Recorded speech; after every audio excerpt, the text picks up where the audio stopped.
Hello everybody, I would like to welcome you to this video titled Using Letters to Represent Numbers. What I would like for you to do is get out your math book and turn to page 5, and we're going to take a look at this lesson. Also get out your pencil.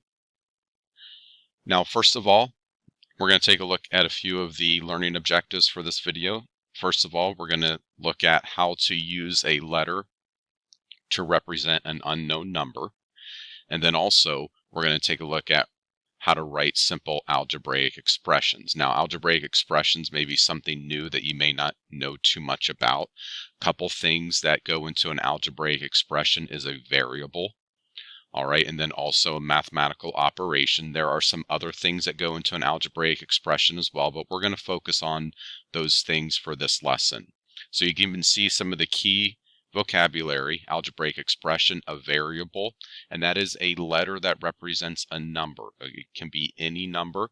All right, it's not like A represents 1, B represents 2, or anything like that. And then we're going to take a look at term of an expression throughout this lesson. So make sure you're on page 5. So we're going to take a look at all the different types of operations. So first of all, we're going to look at using letters to represent unknown numbers and write algebraic expressions by adding. So that's the first part that we'll look at today. So let's go ahead and jump over to page 6 in your math book. Now we're going to take a look at writing an algebraic expression for each statement. So we'll take a look at these. So you want to think about, first of all, some of the key terms that go along with addition. So we can see add, sum, all right, the term more, or the words more than. Those are the words that when you see them, you understand that they're addition. Okay, so when we have add 6 to y, what you can do for a problem like this, I want you to write it there with me, is you can do y plus 6, or you can do 6 plus y. Okay, we don't want to make this too complicated. Add 6 to y, it's just y plus 6 or 6 plus y. We understand that there's the commutative property of addition, so you can add numbers in any order and you'll still get the same answer. So that's why it'll work for either one. So let's take a look at number 3, the sum of z and 8. So whenever we see that word sum, that's the answer to an addition question. So we know it's going to be an addition algebraic expression here. So we have this problem here, z plus 8, or we can have 8 plus z. I want you to write it in there on page 6. And then finally, number 4, 3 more than p. So we have 3 plus p, or you can have p plus 3. Now we aren't solving anything, so you can't even solve these algebraic expressions at all. We're just writing them out to represent the statements that we're looking at here. So no need to panic and think, I have no idea what y plus 6 is. That is completely fine. We're just writing these expressions out. Now we're going to jump over to page 8, and now we're going to take a look at writing algebraic expressions by subtracting.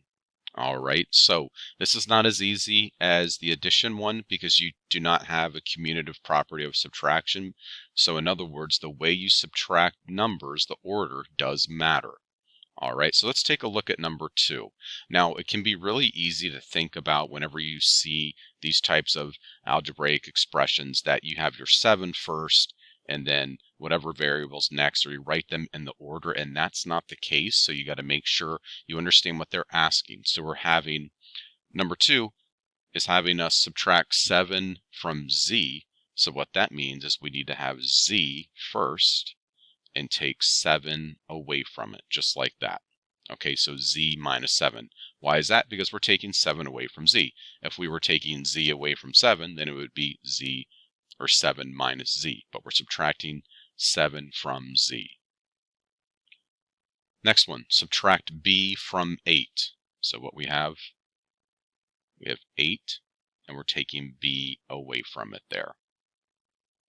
Another one, number 4, 10 less than h. So this is one that you'll see often here, 10 less than h. So what that means is you have h, and you're taking 10 away from it just like that. So h minus 10. So that's taking a look at writing algebraic expressions by subtracting. Again, you do not need to solve anything. All right, we're just writing these algebraic expressions for right now. Now let's move over to page 10. And now we're going to take a look at practice writing algebraic expressions by multiplying. So it's important to understand some of the key terms with multiplying. You can see for 2, 3, and 4. So 4 groups of B. What you can do for this one is we're going to have 4B. Now it's important to understand with algebra, whenever there's a number right next to a variable without any operation there, it's understood to be multiplication. So 4 groups of B would be 4B. Next one, multiply H by 6. What we can have here is 6H. Again, we don't need a multiplication symbol or anything like that. Now the next one, product. Okay, so whenever we see the word product, that means the answer to a multiplication problem. Product of 8 and G is going to be written as 8G. Okay, so these are some examples of how to write algebraic expressions with multiplication.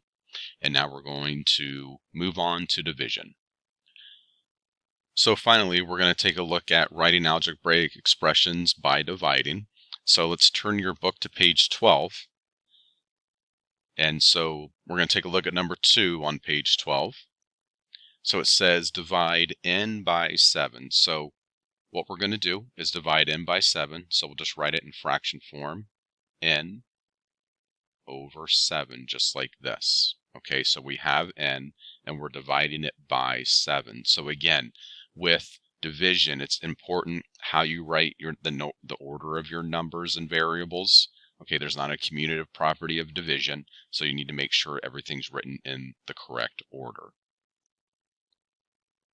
And you can also see I did not write that with a division symbol necessarily. I wrote it in fraction form, and you'll often see this within algebra that division is written in fraction form. Now let's take a look at number 3. This combines a couple different operations here. So we have divide the sum of R and 11 by 4. So we have to break this down a little bit. Okay, so we have, first of all, the sum of R and 11.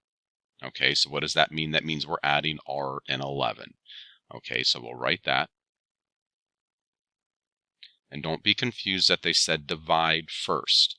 Okay, we need to figure out the sum of R and 11, and what we're going to be doing, we're going to divide that by 4. Okay, so we can see the sum of R and 11, and then it's being divided by 4. So that's how you would write that problem for number 3 on page 12. And this concludes the video on using letters to represent numbers. If you have any questions about this concept, please come and see me.